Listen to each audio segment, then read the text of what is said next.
ಕೊರಗಜ್ಜನ ಹೆಸರಲ್ಲಿ ಕರಾವಳಿಯಲ್ಲಿ ನಡೀತಾ ಇದೆ ಹಣ ಮಾಡುವ ದಂಧೆ. ನನ್ನ ಮೇಲೆ ಆಕರ್ಷಣೆ ಅಂದರೆ ತುಳುನಾಡಿನಲ್ಲಿ ದೈವಗಳು ಒಂದು ವ್ಯಕ್ತಿಯ ಮೇಲೆ ಆಕರ್ಷಣೆ ಆಗುವಂಥ ವಿಚಾರಗಳೇ. ಗುಡಿಗಳ ಕಟ್ಟಿ ವರ್ಷಗಳಲ್ಲೇ ಲಕ್ಷಾಧೀಶ್ವರರು. ನಿಮಗೆ ಗೊತ್ತಿರೋ ಪ್ರಕಾರ ಒಂದು 65 ಶಿಷ್ಯಂದಿರಿಗೆ ದೀಕ್ಷೆ ಕೊಟ್ಟಿದ್ದಾರೆ. ಭಕ್ತಿಯ ಮುಡುಪಿನಲ್ಲಿ ಮೋಸದ ಮಾಹೆ. ಎಂಕ್ ಒಂಜಿ ದಿನ ಅಲ್ಪ ಕೊರಗಜ್ಜೆ ಕನಟ್ಟು ಬತ್ತೀರಿ, ಎಂಕ್ ಆನೆದ ರೂಪೋಡು ಬತ್ತೀರಿ, ಒಂಟೆದ ರೂಪೋಡು ಬತ್ತೀರಿ.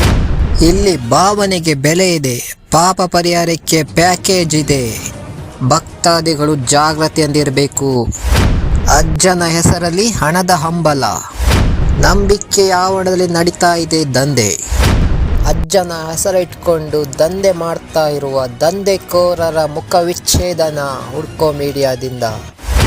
ಅಜ್ಜನಿಗೆ ಅವಮಾನ ಮಾಡುವ ಉದ್ದೇಶ ನಮಗಿಲ್ಲ. ಅಜ್ಜ ಕ್ಷಮೆ ಇರಲಿ.